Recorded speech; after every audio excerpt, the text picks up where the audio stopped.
आनन्दमानन्दकरं प्रसन्नं ज्ञानस्वरूपं निजबोधरूपं योगीन्द्रमीड्यं भवरोगवैद्यं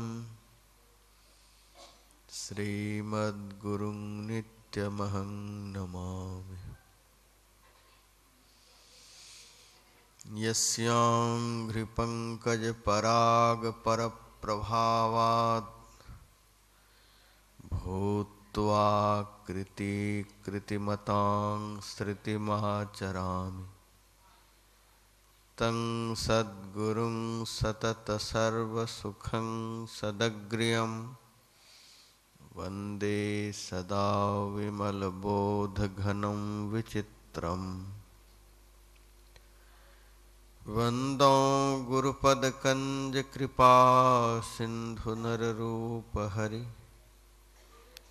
महामोहतमपुञ्जजासुवचनरविकरनिकर। मेरा मुझ में कुछ नहीं, जो कुछ है सब तोर, तेरा तुझको सौंपते क्या लागेगा मोर। वसुदेवसुतं देवं कंसचाणूरमर्दनं देवकी परमानन्दं कृष्णं वन्दे जगद्गुरुम्। मंचासीन सम्माननीय साधु समाज,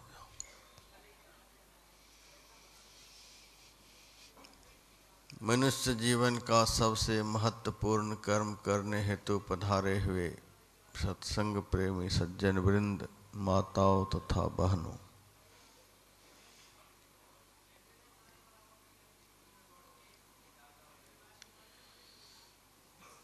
श्रीमदाद्य शंकराचार्य ने विवेक चूड़ामणि में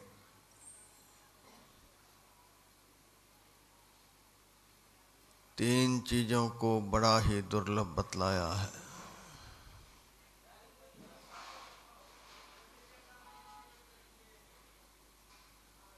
पहली चीज मनुष्य का शरीर,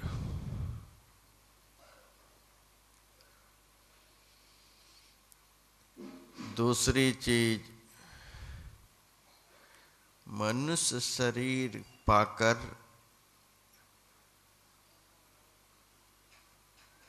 जन्म मरण के बंधनों से छूटकर परम मोक्ष को पाने की इच्छा, अर्थात मुमुक्षुत्व,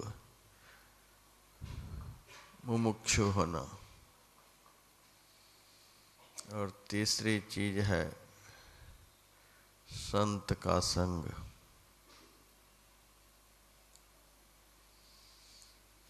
इतना हो जाए फिर किसी चीज की जरूरत नहीं। इन्हीं तीनों चीजों में सब कुछ समाहित है। हम लोग अपनी बुद्धि से, संसारी लोगों की बुद्धि से सारी दुनिया की चीजों को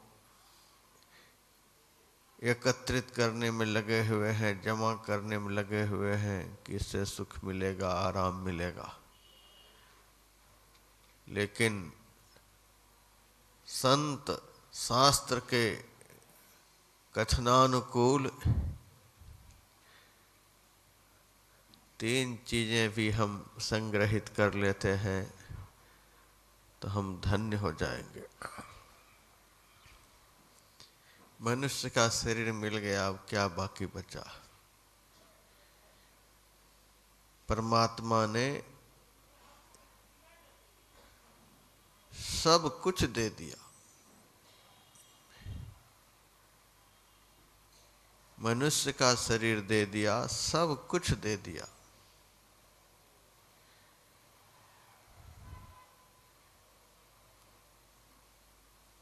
कोई ऐसी चीज नहीं जो इस शरीर में परमात्मा ने नहीं दिया है। गुरु नानक देव जी महाराज कहते हैं, घर मां ही अमृत भरपूर है। इस 3.5 हाथ के शरीर में कण कण में अमृत भरा हुआ है।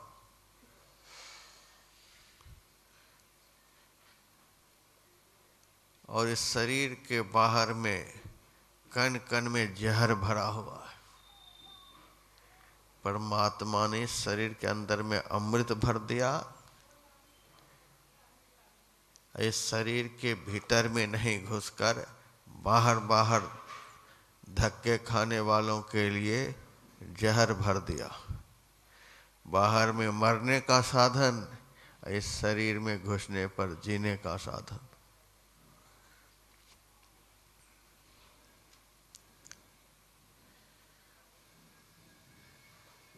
क्या कहा जाए, संत और शास्त्र की बात को बहुत कम आदमी मानता है। देखा देखी में अधिक लोग पड़े हुए हैं। अपने मन से ही धर्म की व्याख्या करते हैं, धर्म का मार्ग बनाते हैं। आखिर में जब कुछ हाथ नहीं आता है तब पछताते हैं।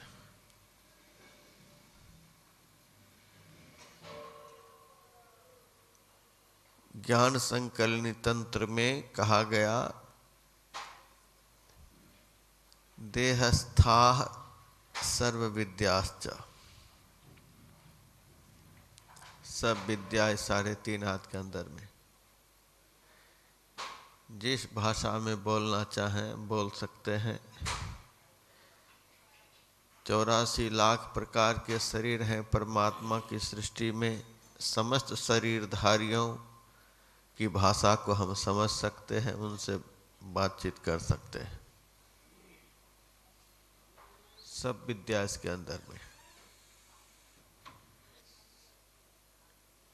देहस्थाः सर्व देवता। सारी विद्या इसके अंदर में है। तो स्कूल कॉलेज में जो पैसे खर्च हो रहे वो खर्च बच गए। विद्या प्राप्ति के लिए जो अपार धन आज खर्च हो रहे हैं, यदि इस शरीर के अंदर उस विद्या के खजाना का अनुसंधान किया जाए और प्राप्त कर लिया जाए तो सारे खर्च बच जाएंगे और सारी सृष्टि के ज्ञान को आप घर बैठे प्राप्त कर लेंगे। गुरु महाराज आसाम गए, वहीं की भाषा में बोलने लगे। शिष्य ने कहा, गुरुदेव मैंने ऐसा नहीं सुना कि आप कभी आसामी भाषा भी कहीं सीखे हैं, लेकिन यहाँ आप कैसे बोल रहे हैं? गुरुदेव ने कहा, अरे मन में आया बोलने लगा। सरकार, मन में तो मेरे को भी होता है कि मैं भी बोलूं, लेकिन मैं कहाँ बोल पाता हूँ। गुरुदेव ने कहा, तूने संत कबीर साहब की यह वाणी पढ़ी है कि त्रिकुटी महल में विद्या सारा, घनहर गरजे बजे नगारा। हमारे शरीर के अंदर में 14 चक्र बने हुए हैं।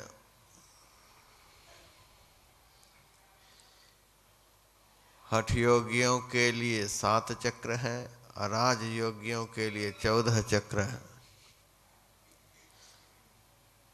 सबसे नीचे का चक्र मूलाधार, उसके ऊपर स्वाधिष्ठान, उसके ऊपर मणिपूरक, उसके ऊपर अनाहत, उसके ऊपर विशुद्ध, उसके ऊपर आज्ञा, उसके ऊपर सहस्रार चक्र। यहाँ आकर हठ योग की साधना पूरी हो जाती है।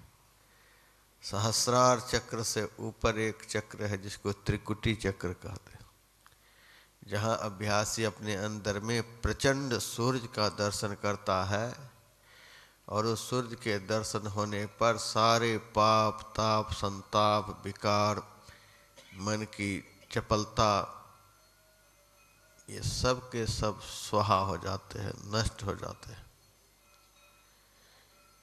दिन रात एक समान ज्ञान, दिन रात एक समान आनंद, दिन रात एक समान प्रकाश, ऐसा वह स्थान है। वहाँ जो अभ्यासी अपने को अंदर ही अंदर यात्रा करता हुआ पहुँचा देता है तो विद्या सारी दुनिया की भाषा वो बोल सकता है, सबकी भाषा को समझ सकता है।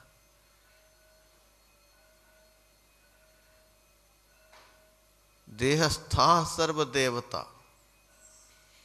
इस शरीर के अंदर में ही संत कहते हैं, शास्त्र कहते हैं सब देवता। जाबाल दर्शनोपनिषद के ऋषि कहते हैं तीर्थे दाने जपे यज्ञे काष्ठे पाषाण के सदा शिवम पश्यति मूढ़ात्मा शिवे देहे प्रतिष्ठिते। अज्ञानी लोग मुझ शिव को, मुझ परमात्मा को तीर्थ में, दान में, जप में, यज्ञ में, काष्ठ में, पाषाण में खोजते फिरते हैं। मैं तो सबके अंदर में प्रतिष्ठित हूँ। शिव जी कहते हैं मैं सबके अंदर में विराजमान हूँ और हम शिव जी की बात को नहीं मानकर मन की बात मानकर बोल बम बोल बम।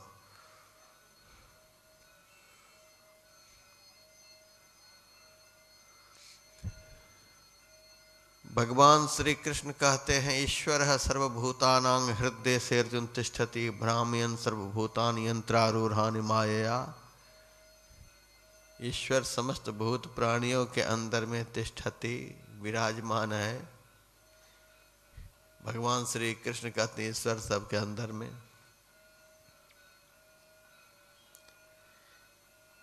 फिर भगवान यह भी कहते मत्तः परतरं किंचित नान्यदस्त धनंजया। ये अर्जुन, मेरे सिवा तो संसार में कुछ है ही नहीं।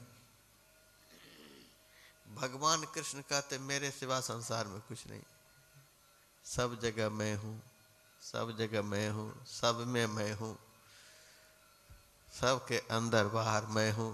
भगवान यह कह रहे, हम अपना अटकलबाजी लगाना छोड़ते नहीं। भगवान कहते हैं कुछ, हम करते हैं कुछ। भारत के धार्मिक पुरुषों की यही दुर्दशा है। हम भगवान की नहीं मानते, हम भगवान को मानते। भगवान हम आपको बहुत मानते हैं, अब भगवान जो कहते एक भी मानने को तैयार थे। हम राम को मानते, राम की नहीं मानते। हम शिव को मानते, हम शिव की नहीं मानते।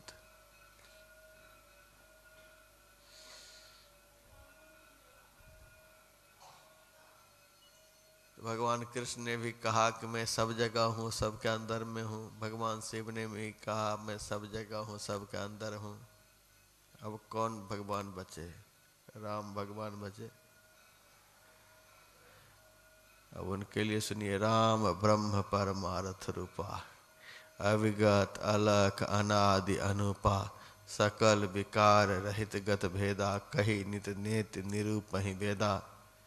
अविगत का अर्थ होता है सर्वव्यापक, राम सर्वव्यापक। मुनि धीर जोगी सिद्ध संतत विमल मन जहि ध्यावहि, कही नेति निगम पुराण आगम जासु कीरति गावहि। सो राम व्यापक ब्रह्म भुवन निकाय पति माया धनी, अवतरे अपने भगत हित निज तंत्र नित रघुकुल मणि। सो राम, वह राम व्यापक, सब में व्यापक है, सब जगह है।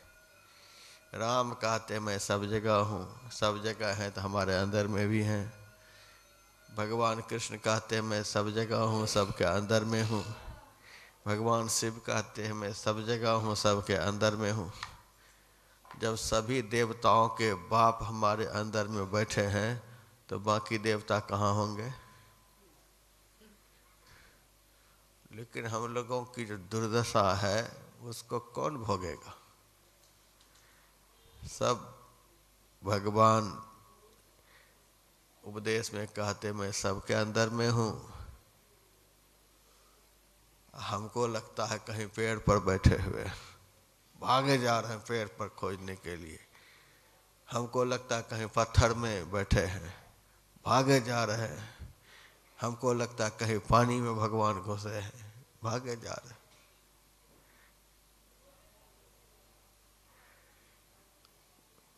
आँख पर मजबूत पट्टी बांधकर सारी दुनिया हम घूम लेंगे, कहीं कुछ नहीं दिखेगा। उसी तरह से अज्ञानता की पट्टी बांधकर हम परमात्मा को कहीं भी देखना चाहेंगे, नहीं देख पाएंगे।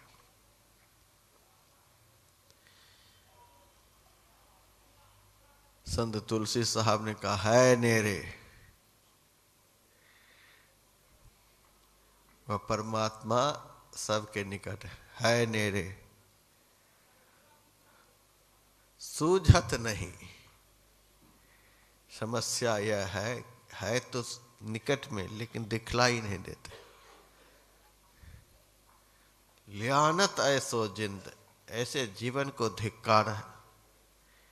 सबसे नजदीक में है लेकिन हम उनको देख नहीं पाते। क्यों नहीं देख पाते? तो कहा तुलसी या संसार को भयो मोतिया बिंद।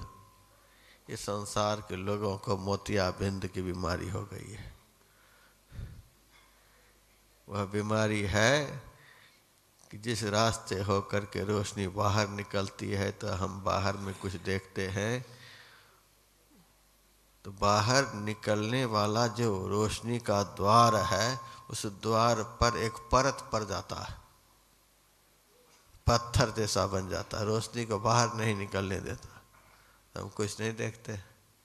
डॉक्टर लोग ऑपरेशन करके उस परत को हटा देते हैं, फिर सब देखने लग जाते हैं।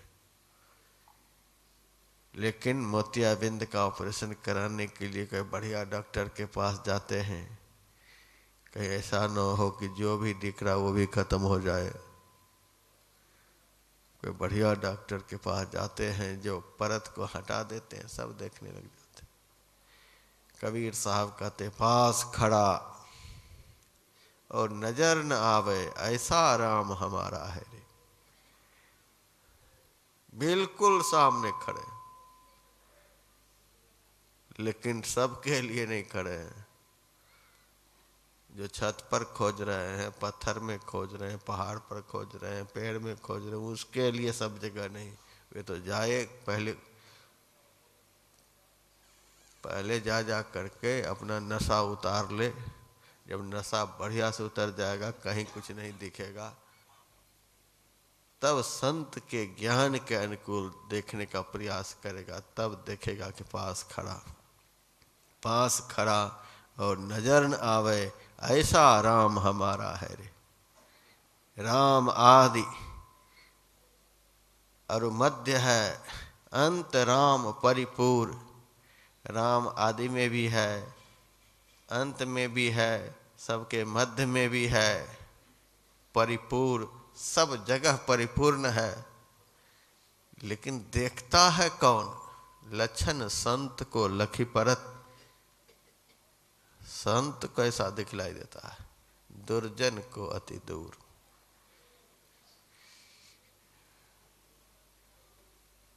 संत और शास्त्र कहते हैं कि सब देवता इस शरीर के अंदर में। जब देवता सब इसके अंदर में, तो तीर्थ कहाँ होंगे? देहस्था सर्व तीर्थानि, सब तीर्थ भी इसके अंदर में। दुख नहीं मानेंगे आप लोग। साधु की भाषा अटपटी बाहर से होती है,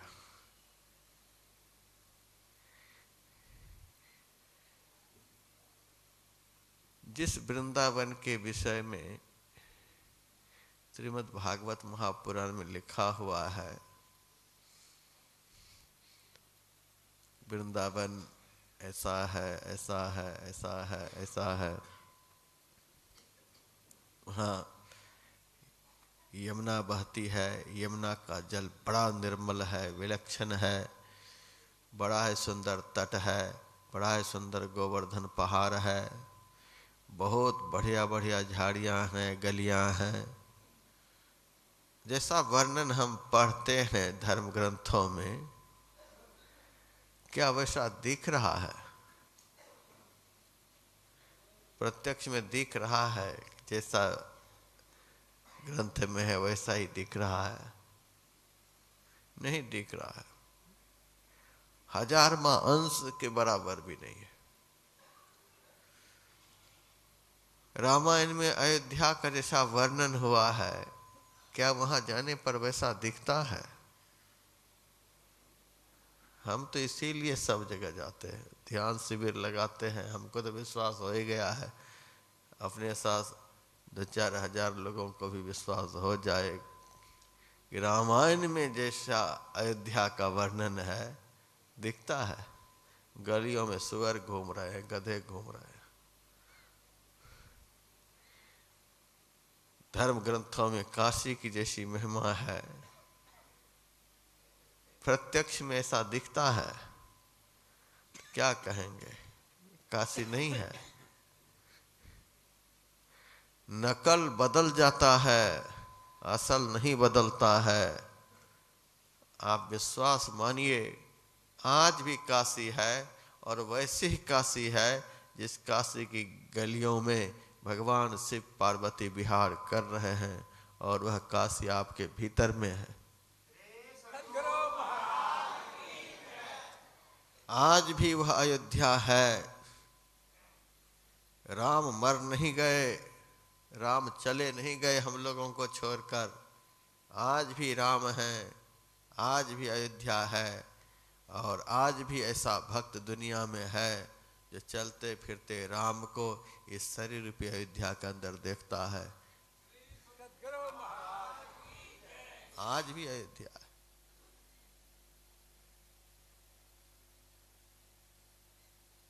एक भक्त ने मेरे से कहा, महाराज आपके गुरुजी तो शरीर में अब नहीं है, और आप कहते हो उनका ध्यान करने के लिए, हमने तो उनको देखा ही नहीं, उनका ध्यान कैसे बनेगा?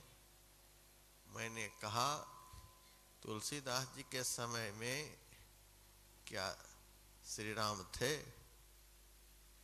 लेकिन तुलसीदास की श्रद्धा ने, भक्ति ने त्रेता के राम को कलयुग में प्रकट कर दिया। इसी धरती पर एक विद्यापति भक्त हुए, जिन्होंने प्राचीन युगों में शरीर में विचरण करने वाले भगवान शिव पार्वती को इस कलयुग में प्रकट कर दिया। मेरा सूर ने भगवान श्री कृष्ण को, जिसकी गाथा हम द्वापर में सुनते हैं, पढ़ते हैं कि वे द्वापर में हुए, कलयुग में उन्होंने देखा, बातचीत की। मीरा तो उसी कृष्ण में समा गई। यदि हमारे अंदर राम के प्रति ऐसी श्रद्धा है, वे राम सब जगह है, और श्रद्धा उसको कहते हैं कि कभी मन हिले नहीं। कितना भी लोग कहे कि नहीं है, कभी विश्वास नहीं है, और ऐसी श्रद्धा मानकर वह अभ्यास करता है, तो श्रद्धा में वह ताकत है कि पत्थर में भी चैतन्यता का संचार कर देता है। पत्थर चैतन्य हो जाएगा। बांके बिहारी के मंदिर में जाएंगे, मूर्ति बोलने लग जाएगी। इसी वृंदावन में भगवान श्री कृष्ण की मूर्ति बदल गई थी। तुलसीदास जी महाराज ने इस मूर्ति को बदल दिया, और ये मूर्ति राम की हो गई। तुलसीदास जी ने कहा, कहो कहाँ छवि आज की भले बिराजो नाथ, तुलसी मस्तक तब नभै जब धनुष मान लो हाथ। कित मुरली कित चंद्रिका कित गोपियन के साथ, अपने जन के कारणे श्री कृष्ण भयो रघुनाथ। मूर्ति बदल गई। श्रद्धा में भक्ति में वह ताकत है कि पत्थर में भी परिवर्तन ला देती है, पत्थर से भी ब्रह्म को प्रकट कर देती है। हिरण्यकश्यपु ने प्रहलाद से कहा, जिस भगवान के भरोसे तो इतना कूद रहा है, किसी का सुनता नहीं, वह तुम्हारा भगवान कहाँ है सो बता। क्या तुम्हारे में भी है और मेरे में भी है, जिस खंभे में तूने मुझे बांध रखा इस खंभे में भी है, सब जगह। अरे तुम्हारे बहकने की हद हो गई, इस खंभे में भी है। घोंसा लगाया, खंभा का टुकड़ा टुकड़ा हो गया। कहता कहाँ है तुम्हारा भगवान, का देख लेना है कि नहीं है। और उसी खंभे से नृसिंह भगवान प्रकट हुए। क्या सुनते हैं कथा। अपने को प्रहलाद बना लीजिए तो आज भी आप नृसिंह को प्रकट कर सकते हैं। आप अपने को तुलसीदास बना लीजिए तो आज भी राम को प्रकट कर सकते हैं। आप अपने को मीरा और सूर बना लीजिए तो आज भी श्री कृष्ण से बातचीत कर सकते हैं, श्री कृष्ण को प्रकट कर सकते हैं। आप अपने को विद्यापति बना लीजिए तो आज भी शिव जी के साथ विचरण कर सकते हैं।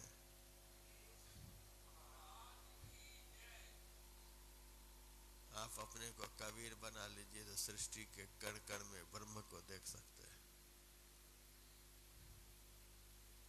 संत ने झूठ कहा है, शास्त्र ने झूठ कहा है, उसी के बल पर तो हम लोग चलते हैं। देहस्था सर्व तीर्थानि, बंगाली कवि ने कहा देह कुंज वने। हमारे शरीर के अंदर में ही वृंदावन है। आज भी हम रासलीला देख सकते हैं।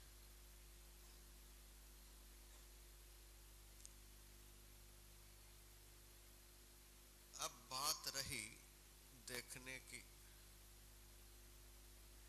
हमारे अंदर में विद्या है, हमारे अंदर में सब तीर्थ है, हमारे अंदर में सब देवता है, तो दिखलाई क्यों नहीं देते।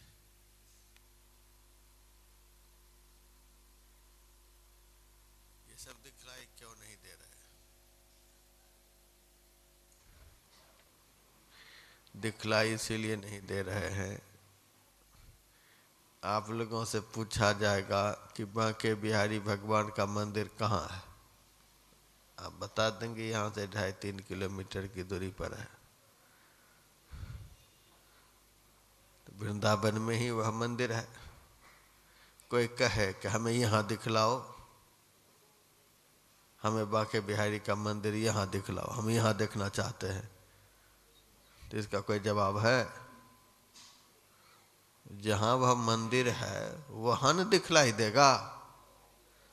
जहाँ मंदिर में भगवान विराजमान है वहाँ न भगवान दिखलाई देंगे। कोई जिद पकड़ ले हम यहीं बांके बिहारी भगवान के मंदिर को देखना चाहते हैं, तो ऐसे जिद पकड़ने से काम नहीं चलेगा। जहाँ पर वह मंदिर बना हुआ है, जहाँ पर मंदिर में मूर्ति प्रतिष्ठापित है, वहाँ आप जाएंगे तो देखेंगे। ज्ञानी लोग इतना ही कर सकते हैं कि यहाँ पर मंदिर है, मूर्ति है, यहाँ से इतने किलोमीटर की दूरी पर है, जाओ देखो। तो जैसे यहाँ जो बांके बिहारी भगवान का मंदिर है, उसको कोई कहे कि हमें यहीं दिखला दो, तो नहीं हो सकता। जहाँ है वहीं दिखेगा। कोई कहे कि गाय के रग रग में दूध है, हम कान को निचोड़ते हैं, यहाँ से क्यों नहीं निकलेगा, ये जबरदस्ती बात हुई। गाय के सर्वांग में दूध है, लेकिन कान के निचोड़ने से नहीं मिलेगा, पूंछ को निचोड़ने से नहीं मिलेगा, मुंह को निचोड़ने से नहीं मिलेगा। जहाँ से दूध निकलता है वहाँ से ही निकलेगा। उसी तरह से संत और शास्त्र कहते हैं इस शरीर के अंदर में सारी विद्याएं हैं, तो जहाँ पर विद्याएं हैं वहाँ जाने से न दिखाई देंगे। जहाँ पर सब देव विराजमान हैं वहाँ जाने से न दिखलाई देंगे। जहाँ सब तीर्थ हैं वहाँ जाने से न दिखलाई देंगे। हम यहाँ से किसी को कहें कि हमें अयोध्या दिखला दो तो यह कोई बात है? टीवी पर अयोध्या का दर्शन करा देंगे, लेकिन असली अयोध्या के लिए तो यहाँ से फैजाबाद जिला में जाना पड़ेगा। यहाँ हमें ऑस्ट्रेलिया दिखला दो, अमेरिका दिखला दो, यह कोई बात हुई? जहाँ अमेरिका है वहाँ जाएं तो फिर देखेंगे। उसी तरह से हमारे अंदर में जहाँ सब तीर्थ दिखलाई देते हैं, जहाँ सब देवता दिखलाई देते हैं, जहाँ परमात्मा का दर्शन होता है, जहाँ परमात्मा प्रकाश का दर्शन होता है, जहाँ सारी विद्याएं प्राप्त होती हैं, वहाँ जाना पड़ेगा। आपके अंदर में है। हमारे अंदर में जहाँ पर ये सब हैं वहाँ पर हम नहीं हैं। हम जहाँ पर हैं वहाँ पर विद्या नहीं है, वहाँ अविद्या है। हम जहाँ पर हैं वहाँ पर ज्ञान नहीं अज्ञान है। हम जहाँ पर हैं वहाँ पर देवता नहीं भूत बैठे हैं, बैताल बैठे हुए हैं। हम जहाँ पर हैं वहाँ कोई तीर्थ नहीं, वहाँ नरक पड़ा हुआ है। हम नरक में पड़े हुए हैं। हम वहाँ पड़े हुए हैं जहाँ भूत प्रेत रहते हैं। हम वहाँ पड़े हुए हैं जहाँ अज्ञान पड़ा हुआ है। इस शरीर का बाहर से तो विभाग दिखलाई नहीं देता है, लेकिन अंदर से इसका विभाग बना हुआ है। नीचे का भाग पिंड कहलाता है और ऊपर का भाग ब्रह्मांड कहलाता है। उसका विभाग हुआ है आज्ञा चक्र से। दोनों आँखों के मध्य मुकाबले अंदर में वह स्थान है जहाँ से नीचे पिंड कहलाता है, जहाँ से ऊपर ब्रह्मांड कहलाता है। देवताओं के लिए हम कहते हैं कि वे स्वर्ग में रहते हैं। यहाँ पर बैठे हुए कोई कह सकते हैं कि देवता नरक में रहते हैं? कोई नहीं कह सकते। देवता के लिए कहते हैं स्वर्ग में रहते हैं। यहाँ पर बैठे हुए जितने लोग हैं वे हमको बतला सकते हैं कि स्वर्ग में अंधकार होता है। अंधकार युक्त स्थान को स्वर्ग कहते हैं। कोई बतला सकते हैं? नहीं बतला सकते। स्वर्ग में 4 चीजें नहीं होती है। स्वर्ग में अंधकार नहीं होता है। अंधकार रहित स्थान को स्वर्ग कहते हैं। स्वर्ग में अपवित्रता नहीं होती है। अपवित्रता से रहित स्थान को स्वर्ग कहते हैं। स्वर्ग में कोई पराया नहीं होता, सब अपना होता है। और स्वर्ग में दुख नहीं होता है, सुख होता है। जिस स्वर्ग की बात इस मंच पर से होती है उस स्वर्ग में दुख नहीं होता। स्वर्ग में 4 चीजें नहीं होती: अंधकार, अपवित्रता, परायेपन और दुख। अभी हम लोग आंखों को बंद करके देखें अंदर में क्या दिखलाई देता है। आंख बंद करने पर अंदर में अंधकार दिखलाई देता है। तो शरीर के पिंड भाग में अंधकार है और शरीर के ऊपर वाला जो भाग है जिसको ब्रह्मांड कहते हैं उसमें प्रकाश है।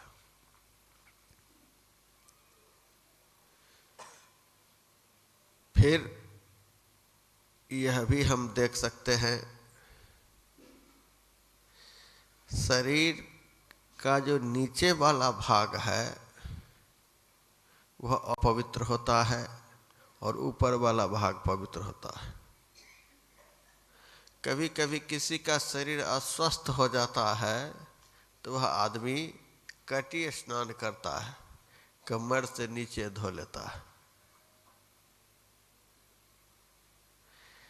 मैंने एक आदमी को देखा,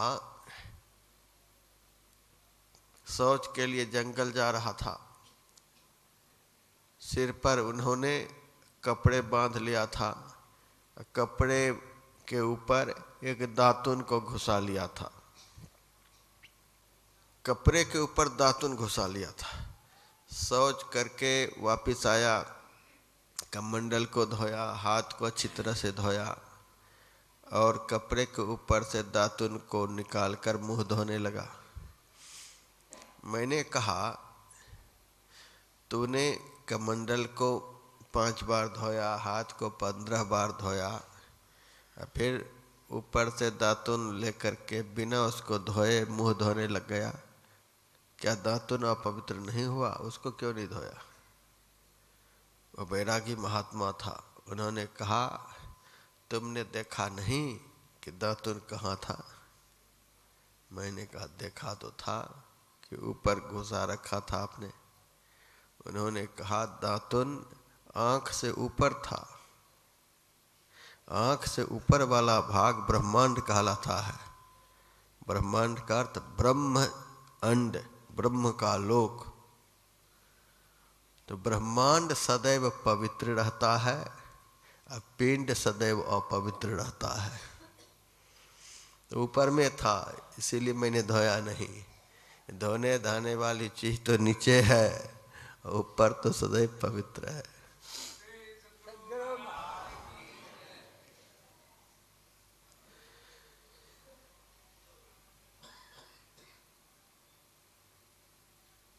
तो शरीर का नीचे वाला भाग अपवित्र है और ऊपर वाला भाग पवित्र है। शरीर के नीचे वाले भाग में अंधकार है और शरीर के ऊपर वाला भाग में प्रकाश है, क्योंकि माथा को जब छूते हैं तो वह गर्म मालूम पड़ता है। गर्म मालूम पड़ता है, इसका मतलब कहीं आग की भट्ठी है। अग्नि जो है वह प्रकाश का प्रतीक है। हमारे शरीर के अंदर में कहीं आग है, इसीलिए शरीर गर्म मालूम पड़ता है, लेकिन वह आग है कहाँ? पेट में है कि छाती में है कि पैर में है कि सिर में है? वो आग है कहाँ? जब आदमी का अंत काल आता है तो आप देखेंगे उसका पहले पैर ठंडा होता है, सिर नहीं ठंडा होता, पैर ठंडा होगा। तेल से घी से तलवे में मालिश करते हैं, किसी तरह से गर्मी आ जाए। यदि तलवा गर्म हो गया तो समझिए कि वो मरेगा नहीं। गर्म नहीं हो रहा है तब आप समझेंगे कि अब चलेंगे ये। वह गर्मी धीरे धीरे ऊपर बढ़ती जाती है। गर्मी बढ़ते बढ़ते बढ़ते बढ़ते मुंह में गर्मी आ जाती है, नीचे का भाग ठंडा होता चला जाता है। आप देखिएगा, एक बर्तन में 20 किलो पानी रख दीजिए और नीचे से चूल्हा जला दीजिए। पानी नीचे से गर्म नहीं होगा, ऊपर से गर्म होगा। ऊपर से गर्म होता हुआ नीचे तक जाता है। आप छू करके देख सकते हैं। तो गर्मी का स्तर जो है वो ऊपर है, मिट्टी सबसे नीचे है उसके ऊपर जल है, जल के ऊपर अग्नि है, अग्नि से ऊपर हवा है, हवा के ऊपर आकाश है। पर पदार्थ अपने से पूर्व पदार्थ में व्यापक नहीं हो सकता। पूर्व पदार्थ पर पदार्थ में व्यापक होकर अपना स्तर ऊपर रखता है। तो जल से, मिट्टी से अग्नि पूर्व का है, इसीलिए इन दोनों में वह व्यापक होकर अपना स्तर ऊपर रखता है। तो शरीर की गर्मी ऊपर बढ़ते बढ़ते बढ़ते बढ़ते मस्तिष्क में आ जाती है। वह गर्मी दोनों आँखों के बीच में जब जाती है तो दोनों आँख की पुतलियाँ उलट जाती हैं। प्राणनाथ जब निकसन लागे, उलट गई दो नैन पुतरिया। दोनों आँख की पुतली उलट गई, अंदर हो गई। अब कहते हैं महाराज चले गए। गर्मी नीचे से ऊपर बढ़ती बढ़ती बढ़ती दोनों आँखों के बीच में जब गर्मी पहुंच जाती है तो यह स्थूल शरीर खत्म हो जाता है। इससे सिद्ध होता है कि हमारे शरीर के अंदर में गर्मी ऊपर है। वह गर्मी जो है वह अग्नि का प्रतीक है, अग्नि जो है वह प्रकाश का प्रतीक है। हमारे शरीर में प्रकाश का स्थान ऊपर है, अर्थात ब्रह्मांड में।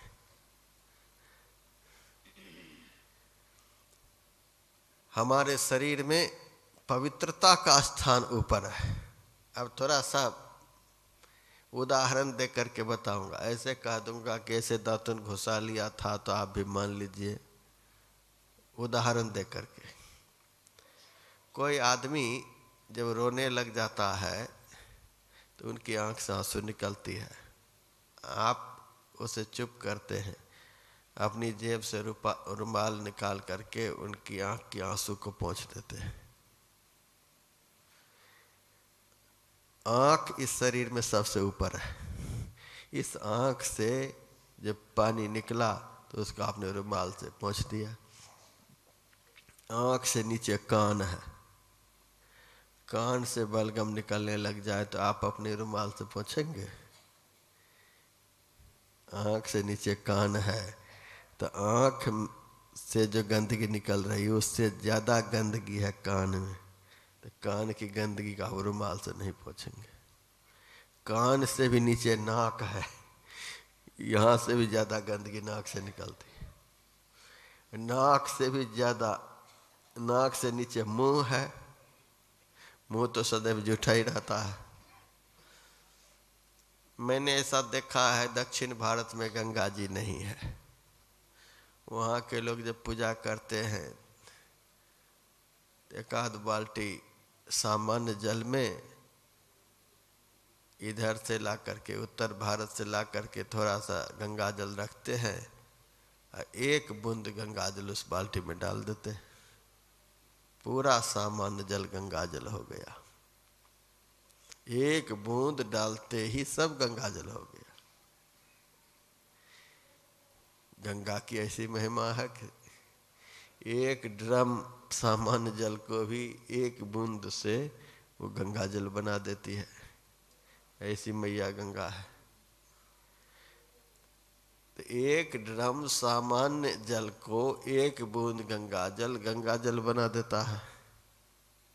एक ड्रम गंगा जल में मुंह से एक बूंद पानी टपक जाए, कोई पूजा करने को तैयार होंगे? एक ड्रम गंगा जल को एक सेकंड में वो अपवित्र कर दिया। कितनी गंदगी है मुंह में, समझिए। किसी प्रसाद पर यह बूंद पड़ जाए उसको कोई खाएगा? चरणामृत में पड़ जाए तो कोई खाएगा? पिएगा? नहीं पिएगा। गुरु नानक देव जी महाराज कहते, 9 दरवाजे 90 दर फीके, रस 10वां अमृत चुई जाए। शरीर के पिंड भाग में 9 द्वार हैं जिससे फीका रस निकल रहा है, गंदगी निकल रही है। 10वां द्वार से अमृत की धारा श्रावित हो रही है। तो मुंह से कोई टपक जाए तो उसकी गंदगी का कौन बखान कर सकता है। मुंह से नीचे भी और द्वार हैं। वहां से कुछ टपक जाए फिर क्या कहना है। कितनी गंदगी है। जैसे जैसे ऊपर से नीचे की तरफ बढ़ते हैं वैसे वैसे गंदगी बढ़ती चली जाती है। यह तो गंदगी की बात हो गई। क्रम क्रम से ऊपर बढ़ेंगे तो पवित्रता बढ़ती जाएगी, और नीचे बढ़ेंगे तो गंदगी बढ़ती जाएगी। ऊपर से नीचे गंदगी है। अब ज्ञान की बात लीजिए। अभी जितना हम लोगों के पास ज्ञान है, स्वप्न में उतना ज्ञान रहता है? नहीं रहता। क्यों? अभी हम हैं आँख में, जीव का निवास जागृत अवस्था में आँख में, और स्वप्न में हम रहते हैं कंठ में। आँख से नीचे उतर गए तो ज्ञान कम हो गया। गहरी नींद में हम रहते हैं हृदय में। कंठ से नीचे और उतर गए, सुसुप्ति अवस्था वह कहलाती है। और वहाँ तो बिल्कुल ज्ञान नहीं रहता, निठा नींद में पड़े रहते। वहाँ तो स्वप्न भी नहीं देखते। तो आँख से कंठ में आए तो ज्ञान कम हो गया, कंठ से हृदय में आए तो ज्ञान और कम हो गया। हृदय से ऊपर कंठ में आए, स्वप्न देखने लग गए, ज्ञान बढ़ गया। कंठ से आँख में आ गए तो ज्ञान और बढ़ गया।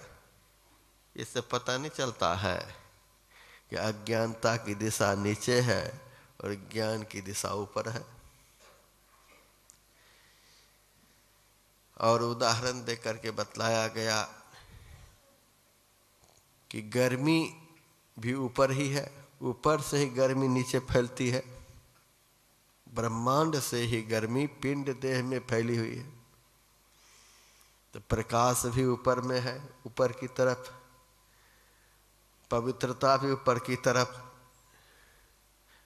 और ज्ञान की दिशा भी ऊपर की तरफ। इसीलिए इसको ब्रह्मांड कहते हैं, ब्रह्म का लोक। देवता रहते हैं कहाँ? स्वर्ग में, प्रकाश में। तो प्रकाश है कहाँ? ब्रह्मांड में। प्रकाश है ब्रह्मांड में। तो यह जो बतलाया गया सब देवता रहते हैं, तो देवता स्वर्ग में रहते हैं। तो हमारे शरीर के ब्रह्मांड भाग में देवता है। कहते हैं सब विद्या इस शरीर के अंदर में है, तो विद्या की दिशा ऊपर है। स्वामी विवेकानंद जी महाराज ने कहा था, मनुष्य का मस्तिष्क अनंत ज्ञान का भंडार और अछोर पुस्तकालय है। तो ज्ञान की दिशा भी ऊपर है, तो विद्या ऊपर है, अर्थात ब्रह्मांड में। प्रकाश कहाँ है? तो ब्रह्मांड में। पवित्रता कहाँ है? तो ब्रह्मांड में। देवता जहाँ रहते हैं वहाँ बड़ी पवित्रता रहती है। तो देवता पवित्र जगह में रहते हैं, तो पवित्रता की दिशा ऊपर है, ब्रह्मांड। तो सारी विद्या है कहाँ? शरीर के ब्रह्मांड भाग में। सब देवता हैं कहाँ? शरीर के ब्रह्मांड भाग में। सब तीर्थ है कहाँ? जहाँ देवता होंगे वहीं तीर्थ होंगे। तो सब तीर्थ है कहाँ? ब्रह्मांड भाग में। तीर्थ आप लोग करते हैं, यदि पूछा जाए कि तीर्थ का क्या अर्थ होता है, तो बस तीर्थ जाते हैं, तीर्थ जाते हैं। तीर्थ का अर्थ क्या होता है यह नहीं जानते। सब जा रहे हैं तो हम भी जा रहे हैं, लेकिन अर्थ क्या होता पता नहीं। तीर्ण धातु से तीर्थ शब्द बना हुआ है, जिसका अर्थ होता है उद्धार करने वाला।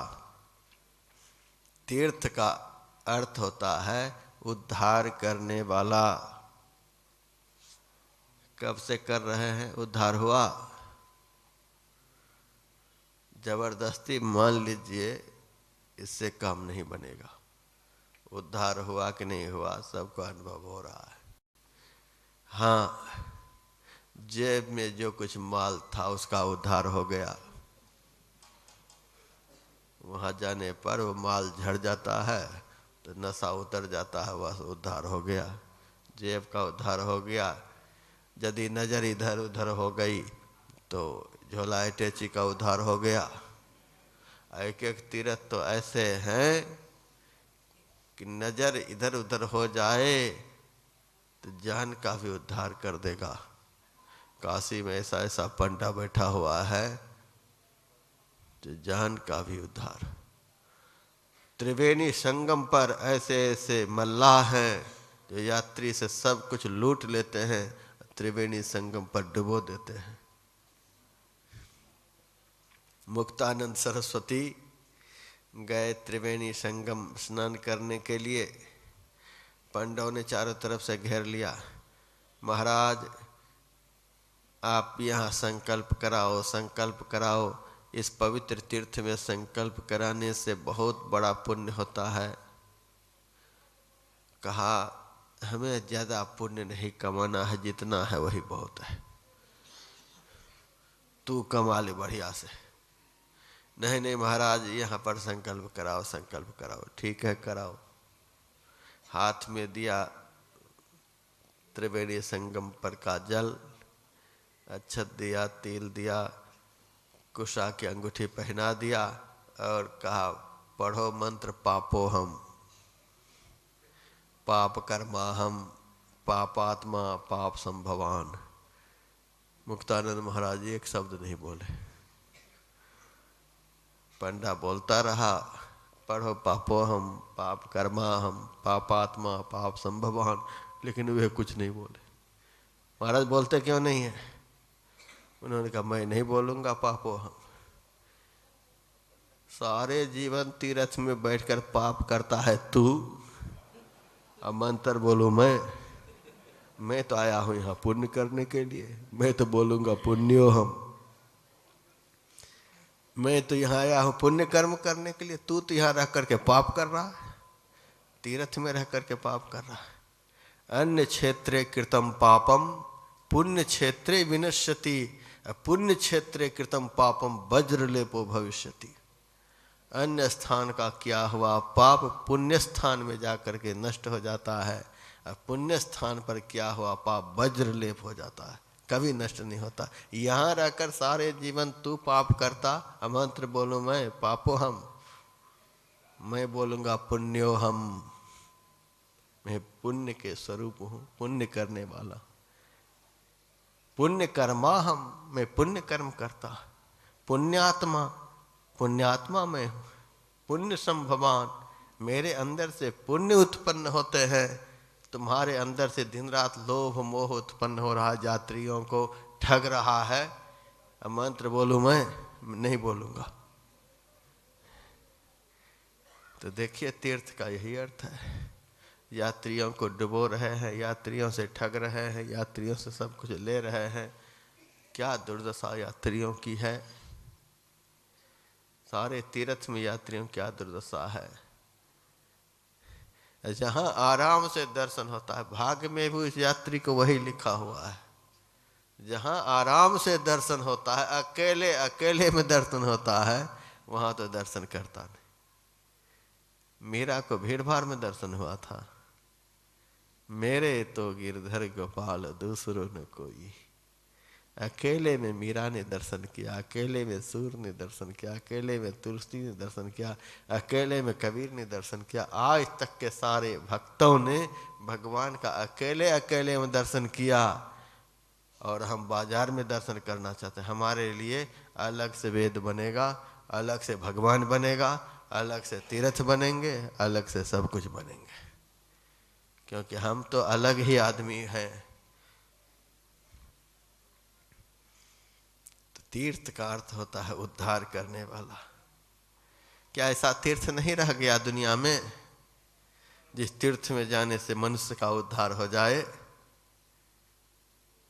वैसा तीर्थ भी है, अभी भी है।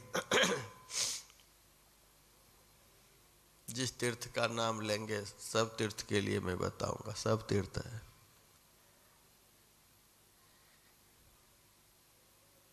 सबसे पहले तो अभी जहां आप लोग बैठे हुए हैं, इसको क्या कह सकते हैं?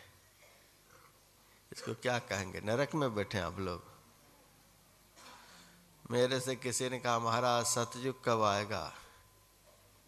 कब आएगा? आया हुआ है। आ गया सतयुग। सत्संग होता है कलयुग में। अभी जो सात्विक वातावरण बना हुआ है, यह सतयुग का ही तो प्रभाव है। 5 आदमी आज घर में आराम से बैठ नहीं सकते। 2 आदमी में भी शांति नहीं, अकेले में बहुत परेशान हैं। और यहाँ इतने सारे लोग इतनी शांति से बैठे हुए हैं। ये सतयुग नहीं तो और क्या है। सत्य धर्म में जब तक जीवन बीते, सत्य में जब तक मन लगा हुआ रहे, सत्य कर्म में जब तक मन लगा हुआ रहे, तब तक हम सतयुग में हैं। अभी सतयुग चल रहा है। महाराज त्रेता युग कब आएगा? जब यहाँ आरती हो जाएगी तब। आरती हुई नहीं, त्रेता युग आया नहीं। द्वापर युग महाराज कब आएगा? जब सत्संग हॉल से आप लोग बाहर निकलकर सड़क पर पहुंच जाएंगे, द्वापर युग आ जाएगा। एक आध कंस तो मिल ही जाएगा रास्ते में। कलयुग महाराज 4 तारीख के बाद, 4 तारीख के बाद है। अथवा जो यहाँ से निकलेंगे, घर पहुँचते पहुँचते पता चल जाएगा कौन सा युग चल रहा है। कलयुग का अपभ्रंश होता है कली, कली का अपभ्रंश होता है कलह। कलह पूर्ण वातावरण को ही कलयुग कहते हैं। जहाँ दिन रात खाने में कलह, पीने में कलह, बोलने में कलह, सोने में कलह, हर बात में कलह पर कलह, वही तो कलयुग है। यहाँ कोई कलह है? इतने सारे लोग आराम से खा रहे हैं, आराम से बैठ रहे हैं, आराम से सो रहे हैं। यही तो सतयुग का वातावरण है और यही तीर्थ है। नारद भक्ति सूत्र में लिखा हुआ, तीर्थी कुर्वन्ति तीर्थानि। संत के चरण जहाँ पड़ जाते हैं, उस स्थान को तीर्थत्व प्राप्त हो जाता है। बन गया वह तीर्थ। तीर्थ क्या, सामान्य स्थान तीर्थ बन गया चरण पड़ने से। वृंदावन में चरण पड़ जाए तो वृंदावन का भी उद्धार हो जाएगा। वृंदावन में सारी दुनिया के लोग जो छोड़ छोड़ करके जाते हैं अपना पाप, उस पाप को कौन खत्म करते हैं? संत रूपी तीर्थ।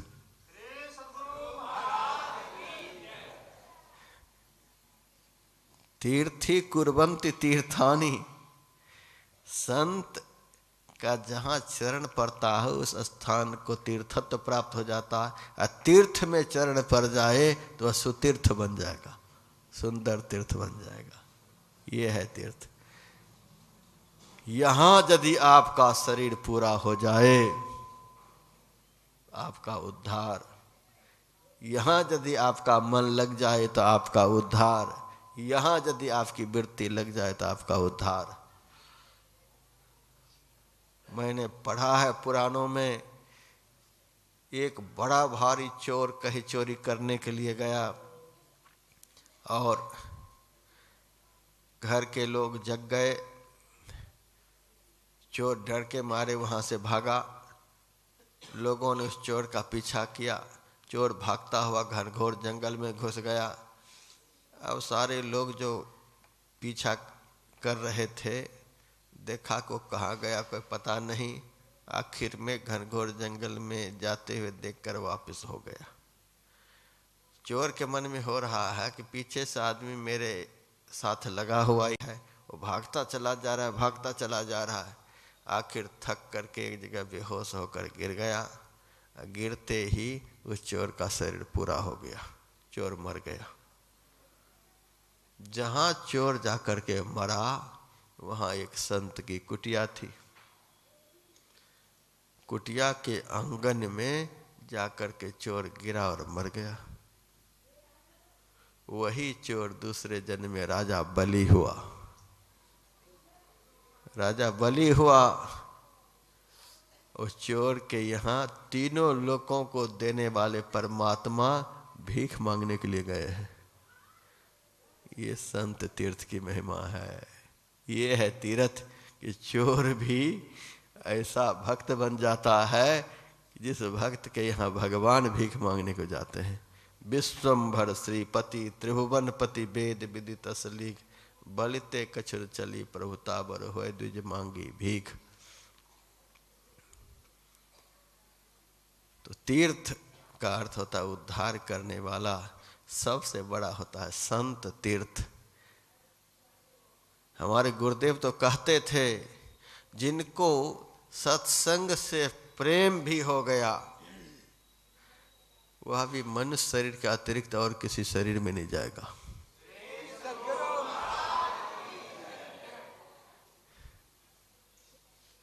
मनुष्य बनेंगे। साध संगत की वासना जाघट प्रगट होय मानुष जन्म सत्संग मिले भक्ति परापत हो। ऐसा यह तीर्थ है कि दूसरी जोनि में जाने नहीं देंगे, अधोगति में जाने नहीं देंगे। उद्धार का मार्ग यहीं से आरंभ होता है। संत के चरण से भक्ति का जन्म होता है। भक्ति का आरंभ, पवित्रता का आरंभ, तीर्थ का आरंभ, सद्गुण का आरंभ, जितने शुभ कर्म सत्कर्म हैं सबका जन्म सत्संग से होता है। यह सबसे बड़ा तीर्थ है। लेकिन इस तीर्थ से तो आपको जाना पड़ेगा। कब तक यहाँ रहेंगे? घर है, परिवार है, रोजगार है। संत महापुरुषों ने बतलाया तुम्हारे अंदर में भी तीर्थ है। तीर्थ का अर्थ उद्धार करने वाला। तीर्थ कहते हैं पवित्र स्थान को। आपके शरीर में जहाँ अपवित्रता नहीं है उस स्थान को तीर्थ कहते हैं। आपके शरीर में अपवित्रता कहाँ नहीं है? ब्रह्मांड। आँख से ऊपर वाला भाग ब्रह्मांड कहलाता है। आँख से नीचे वाला भाग पिंड कहलाता है। पिंड को नरक मान लीजिए और ब्रह्मांड को ही स्वर्ग मान लीजिए। तो यहाँ आकर के बात अटक गई कि प्रकाश, पवित्रता, देवता, विद्या सब ब्रह्मांड में है। दिखाई कहाँ देते हैं? दिखाई कैसे देंगे? हम है पिंड में। पिंड में अंधकार है, अपवित्रता है, गंदगी है, प्रेत का स्वभाव बना हुआ है, अशांति है, दुख है, क्लेश है, सब पिंड में है। सब आफत पिंड में है। यदि हम चाहते हैं स्वर्गस्थ देवताओं का दर्शन करने के लिए, सारे पवित्र तीर्थ का दर्शन करने के लिए, तो पिंड से ब्रह्मांड की चढ़ाई करें। चढ़ाई की बात हो रही है, पिंड से ब्रह्मांड की चढ़ाई। यहाँ लिफ्ट लगा हुआ है धर्मशाला में, 3 दिन से खराब है। स्विच दबाते हैं, कोई काम नहीं होता है। लिफ्ट सिस्टम से आप चाहेंगे पिंड से ब्रह्मांड में जाने के लिए, नहीं संभव है। कोई उपाय नहीं है कि आप पिंड से ब्रह्मांड में चले जाएं। बस उपाय यही है कि हम आप लोग यहाँ से एयरपोर्ट पर चले, वहाँ उपाय दिखेगा। पिंड से ब्रह्मांड में जाने के लिए एयरपोर्ट पर जाना पड़ेगा। वहाँ पर जो सब नक्शा है वही नक्शा भीतर में है। जो हवाई सफर करना चाहते, पिंड से ब्रह्मांड यानी ऊपर की तरफ जाना है। पिंड में हम हैं, अब ब्रह्मांड में जाना है, नीचे से ऊपर की तरफ जाना है। तो नीचे से ऊपर ले जाने वाला जो साधन है वह तो प्लेन ही तो है। ट्रेन से तो नीचे से ऊपर जा नहीं सकते, कार से तो ऊपर से नीचे से ऊपर जा नहीं सकते। ऊपर में उड़ने के लिए, नीचे से ऊपर जाने के लिए तो प्लेन का ही साधन है। वो आसमानी सफर है अंदर का। प्लेन से सफर करने के लिए देखिए, जो जाते हैं तो कम से कम सामान लेकर के जाते हैं। जो प्लेन से सफर करना चाहते हैं वो कम से कम सामान लेकर के जाते हैं। उसके बाद सामान में कोई ऐसा सामान नहीं ले जाते जो वहाँ के विधान के खिलाफ हो। यदि खिलाफ होगा तो बाहर निकाल दिया जाएगा। निकालो इसको, कैंची है, ब्लेड है, ये सब है तो निकालो इसको। कानून के खिलाफ चीज लेकर के नहीं सफर कर सकते। जांच होगी, वह सुरक्षा जांच केंद्र है, सामान की जांच होगी, उसमें कुछ नहीं निकला फिर आपकी भी जांच होगी। आपके शरीर में भी मशीन लगा लगा करके देखा जाएगा। बेंगलोर में मेरा भी जांच पड़ताल हुआ था, 20 बार मशीन को नीचे से ऊपर। मैंने कहा गृहस्थी लोग आते हैं तो 1-2 बार मशीन चला करके कहते जाओ, सबसे खतरनाक हम ही हैं, 20 बार मशीन चला रहे हो। अरे महाराज, इस कपड़ा में बहुत खतरा है।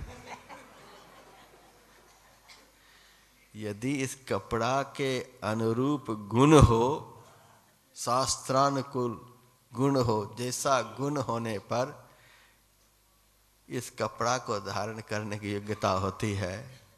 अभी समय नहीं है, नहीं तो मैं त्रय उपनिषद का बहुत मंत्र सुनाता। कितनी योग्यता होने पर इस कपड़ा का कोई अधिकारी होता है। शास्त्रानुकूल इस कपड़े को धारण करने की योग्यता जिसमें है, तो वह तो इस कपड़ा को पहनकर समाज को खतरा से बाहर निकाल सकता है। और यदि वह गुण नहीं है, द्रव्यार्थमन्न वस्त्रार्थम यह प्रतिष्ठार्थमेव वा सन्नसेदभय भ्रष्ट स्वमुक्ति नाप्तुमर्हति। जो अन्न के लिए, वस्त्र के लिए, प्रतिष्ठा के लिए संन्यास धारण करता है, तो संसार और परमार्थ से भ्रष्ट होकर वह दुर्गति को प्राप्त होता है। यदि ऐसे हैं, इसलिए कपड़ा धारण किए हैं, तो आप समाज को खतरा में डाल सकते हैं। और इसी भेष से सीता की भी चोरी हुई है। इसी भेष से रावण और कोई भेष बना सकता था, लेकिन और कोई भेष बनाता तो पकड़ा जाता, लेकिन इस भेष में पकड़ा नहीं गया। आंख बंद करके संत महाराज ये हिसाब किताब है। तो वहाँ जांच पड़ताल होती है। जब न सामान में कोई खतरनाक चीज, न आपके साथ कोई खतरनाक चीज, तब बोर्डिंग पास पर मुहर लगता है कि अब बैठो अंदर जाकर के। फिर आप अंदर में जाकर बैठते हैं। उसके बाद प्लेन एक ही बार में आसमान में नहीं उड़ जाता। पहले जमीन पर ही धीरे धीरे चलता है, स्पीड बनाता है।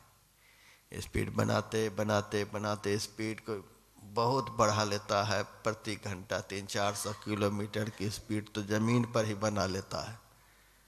उतनी स्पीड बनाने के बाद एक निश्चित पॉइंट होता है एयरपोर्ट पर, जहाँ से कि प्लेन नीचे से ऊपर उड़ जाता है। तो हम तो जब घूमते हैं तो सारी बात सोचते हैं कि ये सब क्या हो रहा है। तो पहले जमीन पर ही स्पीड बनाना होता है। पिंड से ब्रह्मांड में तुरंत नहीं चले जाएंगे।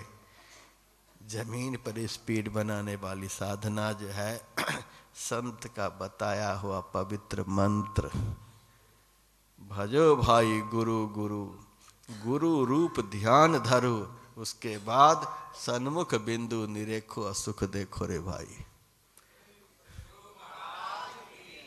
इष्ट मंत्र का जप, लेकिन वह जप हो उसी दिशा की तरफ देखते हुए जिस दिशा से कि प्लेन ऊपर उड़ता है। वह एयरपोर्ट का सेंटर पॉइंट है आज्ञा चक्र, 10वां द्वार, दोनों आंखों के बीच का वह स्थान है। उसी तरफ देखता हुआ इष्ट मंत्र का जप चले।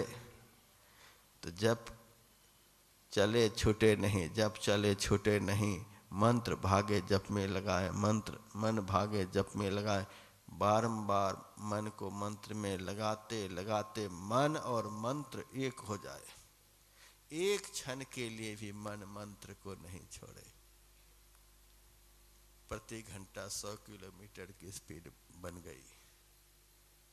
अब जिस मंत्र का हम जप कर रहे हैं उस मंत्र से संबंधित जो इष्ट है, राम मंत्र का जप करें तो राम के रूप का ध्यान, कृष्ण मंत्र का जप करें तो कृष्ण के रूप का ध्यान, गुरु मंत्र का जप करें तो गुरु के रूप का ध्यान। अब इष्ट के रूप का ध्यान करें। संसार के सारे रूपों से मन को हटा हटा कर बारंबार इष्ट के एक ही रूप में मन को लगाते रहे। जैसा रूप बाहर में है वैसे रूप का अंदर में चिंतन करें। एयरपोर्ट के वो सेंटर पॉइंट को देखते हुए, अर्थात दोनों आँखों के बीच में रूप का चिंतन करें। वहीं पर पवित्र रूप का चिंतन करते करते जब वह रूप सामने आ जाए तो अच्छी तरह से देखें, दूसरे रूप में मन को जाने नहीं दें। जब इष्ट का रूप सामने दिखने लग जाएगा तो प्रति घंटा 200 किलोमीटर की स्पीड बढ़ जाएगी। है लेकिन जमीन पर ही अभी। अब संपूर्ण रूप से धीरे धीरे ख्याल को हटाते हुए इष्ट के मुस्कान युक्त मुखारबिंद का ध्यान करें।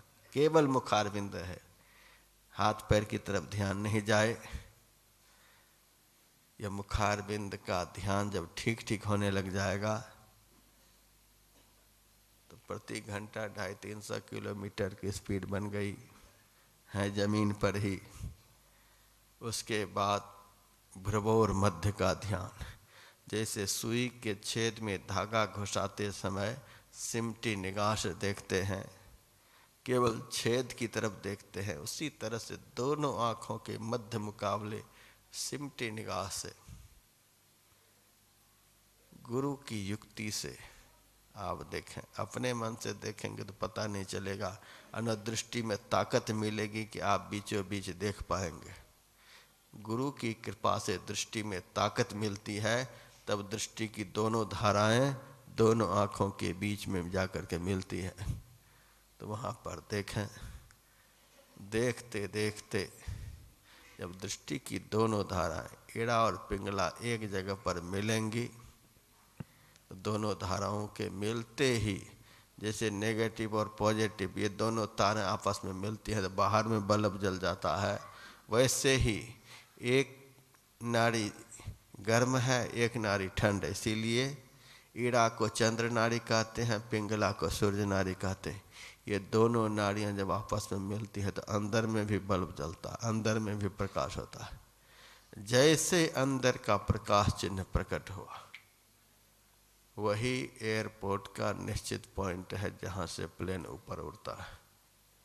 हमारे गुरुदेव के वचन में, मन तुम बसो तीसरो नैना मह, तह से चल दी जोरे, स्थूल नैन निज धार, दृष्टि दो सन्मुख जोड़ो रे, जोरी जकर सुषमन में पैठो गगन उड़ी जोरे। जैसे दृष्टि की दोनों धारें सुषुम्ना में केंद्रित हुई कि गगन उड़ी जोरे, सूरज का ऊर्ध्वगमन हो जाता है। वह सुषुम्ना जो है, वह जो प्रकाशमय चिन्ह है, वही अंदर में प्रवेश कराने वाला रास्ता है। उसी को 10वां द्वार कहते हैं, उसी को सुषुम्ना कहते हैं, उसी को ब्रह्मरंध्र कहते हैं। वहीं से 9 द्वार से 10वां द्वार में, वहीं से पिंड से ब्रह्मांड में। एक बार उस प्रकाश की दिशा में प्रवेश करके देखें, फिर मेरे पास आकर के बात करें कि वहाँ मन कैसा रहता है। वही सबसे बड़ा तीर्थ है। सुषुम्नैव परं तीर्थं, सुषुम्नैव परो जपः, सुषुम्नैव परं ध्यानम, सुषुम्नैव परा गतिः। अनेक यज्ञ दानानि व्रतानि नियमास्तथा सुषुम्ना ध्यान लेशस्य कलांगनारहन्ति षोडशीम्। वही सबसे बड़ा तीर्थ है। जैसे ही उस प्रकाश का दर्शन अंदर में होगा, पाप वृत्ति सदा के लिए खत्म हो जाएगी। पाप करने की वृत्ति होगी ही नहीं मन में, हो गया उद्धार। पाप ही तो नरक में ले जाता है। पाप करने की प्रवृत्ति खत्म हो गई, जन्म जन्म का पाप भी धुल गया, पाप की प्रवृत्ति खत्म हो गई, आपका उद्धार हो गया, आपका कल्याण हो गया। वही सबसे बड़ा तीर्थ है। और आप वहीं राम को देख सकते हैं। जहाँ राम दिखेगा वहीं अयोध्या है, जहाँ कृष्ण दिखेगा अंदर में वहीं वृंदावन है, जहाँ शिव दिखेंगे वहीं पर काशी है। सब आपको अंदर में दिखाई देंगे। और उस प्रकाश के दर्शन से आपको ऐसा ज्ञान होगा कि सारी दुनिया में, सारे ब्रह्मांड में कहाँ क्या हो रहा है बैठे बैठे जान सकते हैं, बिना पूछे जान सकते हैं। बिंदो मनोलयं कृत्वा दूरदर्शन मापनुयात्। जो अंदर के प्रकाश में अपने मन को लगा देता है तो दूरदर्शन मापनुयात्, दूरदर्शिता प्राप्त हो जाती। हमारे गुरुदेव कहते थे, मेरे पास ऐसे ऐसे लोग आते हैं, ऐसी ऐसी भावना लेकर आते हैं, यदि मैं कह दूं तो मेरे पास कोई नहीं आएगा। एक राजमिस्त्री आया काम करने के लिए, वह झोला में साहुल भूल आया था। जब गुरु महाराज को प्रणाम करने के लिए आया तो गुरु महाराज मुस्कुराने लगे। वह चला गया काम करने के लिए। सेवक पूछते हैं, सरकार उस राजमिस्त्री को देखकर आप मुस्कुरा रहे थे, क्या बात है? गुरु महाराज ने कहा, देखो काम करने के लिए तो आया है, साहुल घर में ही भूल गया।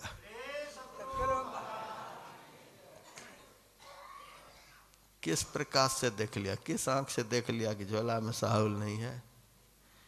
किस आंख से देखते हैं कि ये आदमी क्या मन में सोच रहा है, क्या इसके मन में है, ये कहाँ से आ रहा है?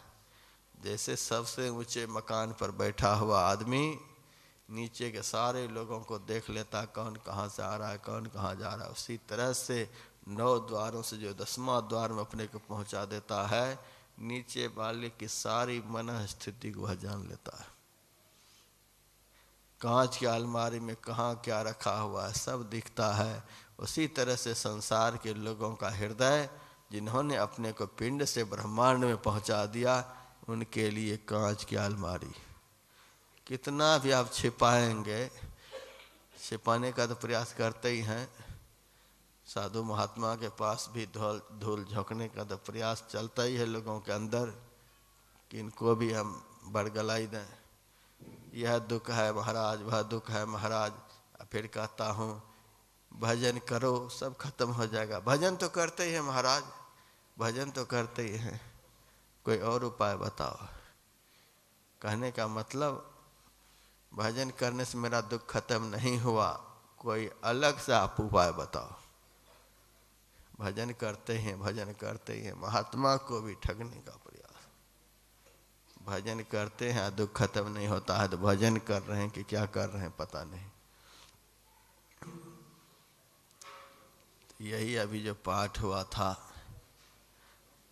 10वां द्वार ही मोक्ष का द्वार है।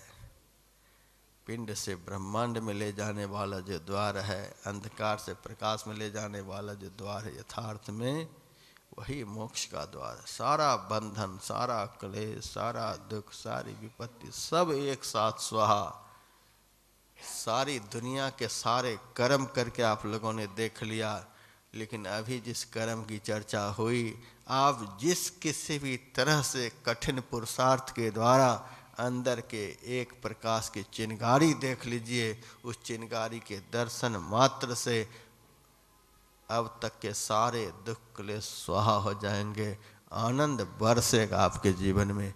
कहे कबीर आनंद भयो है, बाजत अनहद ढोल रे। अब एक भजन सुन लीजिए।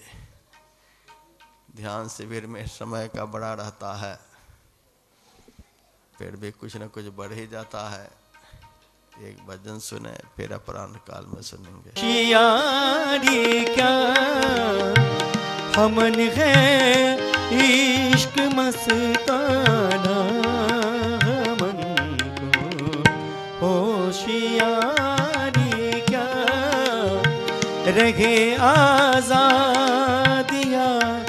जग से हमन दुनिया से यारी क्या।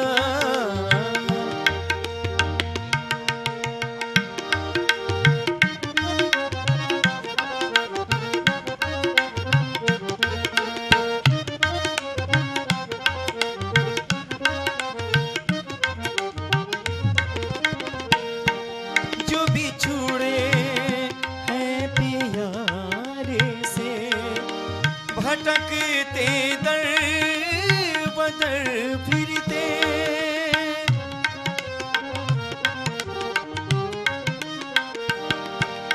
जो बिछुड़े हैं प्यारे से भटकते दर बदर फिरते। भटकते दर बदर फिरते। हमारा यार हमसे, हमारा यार हम में, हमन को इंतजारी क्या। हमन है इश्क मस्ताना, होशियारी क्या। रहे आजादी या जग से हमन दुनिया से यारी क्या।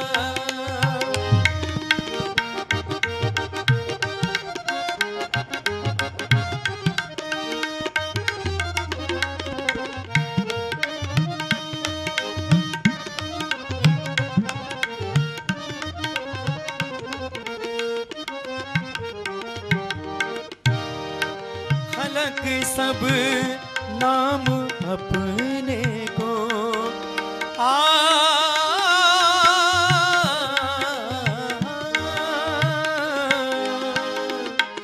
खलक सब नाम अपने को बहुत कर सर पटकता है। बहुत कर सर पटकता है। हमन गुरु नाम साचा है। हमन दुनिया से यारी क्या। हमन गुरु नाम साचा है। हमन दुनिया से यारी है। हमन है इश्क मस्ताना, हमन को होशियारी क्या।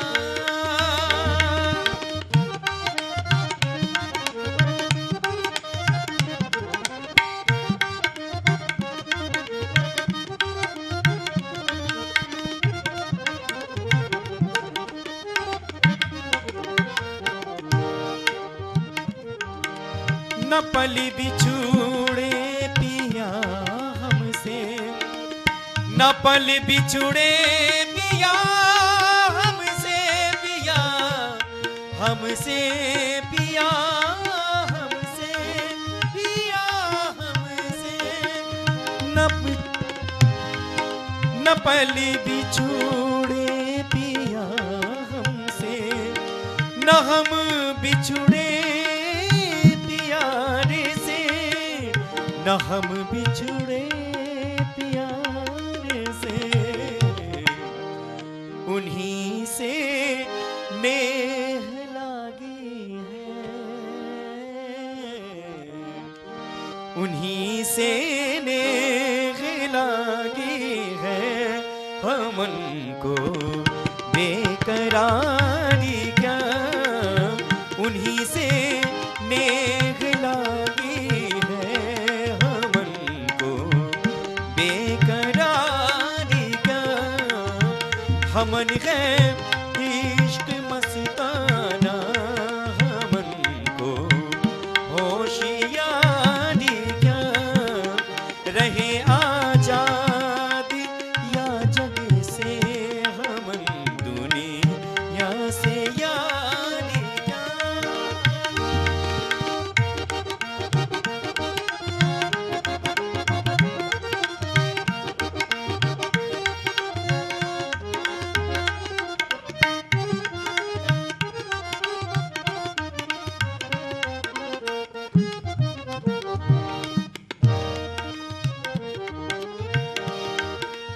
कबीरा इश्क का माता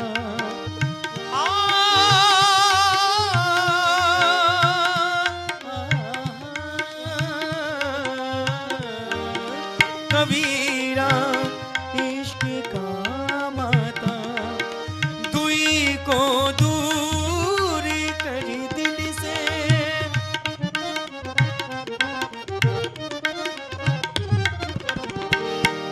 कबीरा इश्क का माता दुई को दूर कर दिल से दुई को दूर कर दिल से जो चलना राह नाजुक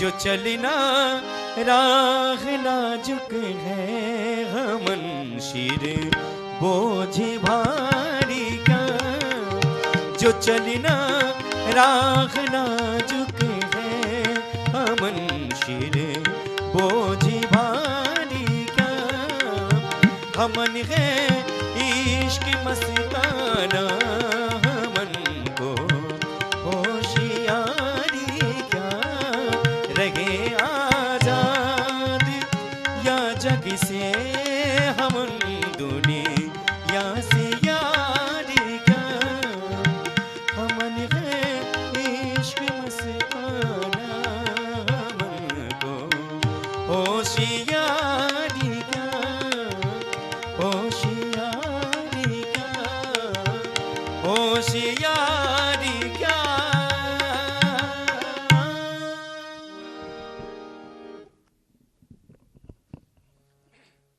आरती संग सतगुरु के कीजय अंतर ज्योत होत लख लीजय पांच तत्व तन अग्नि जराई दीपक चास प्रकाश करीजय गगन थाल रवि शशि फल फूला मूल कपूर कलश धर दीजे अक्षत नभ तारे मुक्ताहल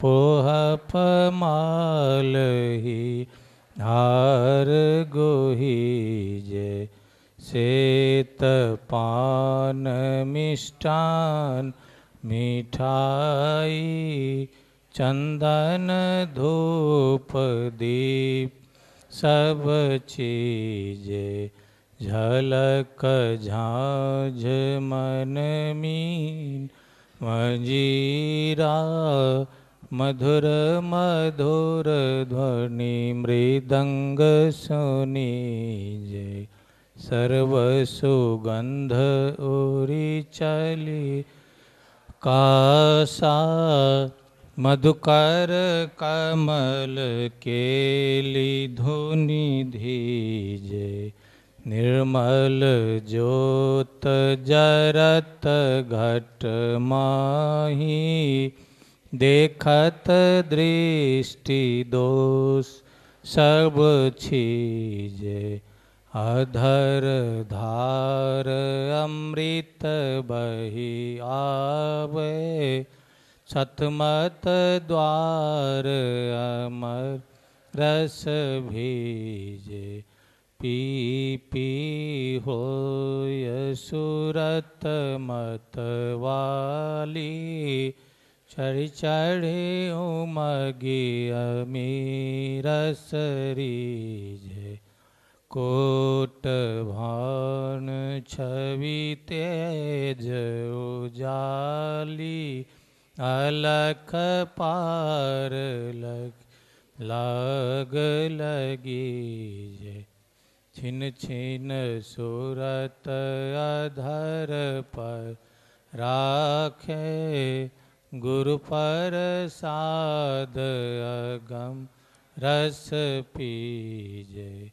दमकत कड़क करक गुरु धामा, उलटी अलल तुलसी तन तीज। आरती तन मंदिर में कीजे, दृष्टि युगल कर सन्मुख दीज। चमके बिंदु सूक्ष्म अति उज्ज्वल, ब्रह्म ज्योति अनुपम लग लीजे। जगमग जगमग रूप ब्रह्मांड, निरखी निरखी ज्योति तज दीजे। शब्द सुरत अभ्यास सरलता, करी करी सार शब्द गही लीजे। ऐसी जुगति काया गढ़ त्यागी, भव भ्रम भेद सकल छीजे। भव खंडन आरती यह निर्मल, करी में ही अमृत रस पीजे। आरती तन मंदिर में कीजे, दृष्टि जुगल कर सन्मुख दीज। बोलिए प्रेम से श्री सद्गुरु महाराज की जय। सब संतन की जय। सत्संग महात्म्य की जय। वैदिक धर्म की जय। जय गुरु महाराज, जय गुरु महाराज, जय गुरु महाराज। श्री सद्गुरु महाराज की जय।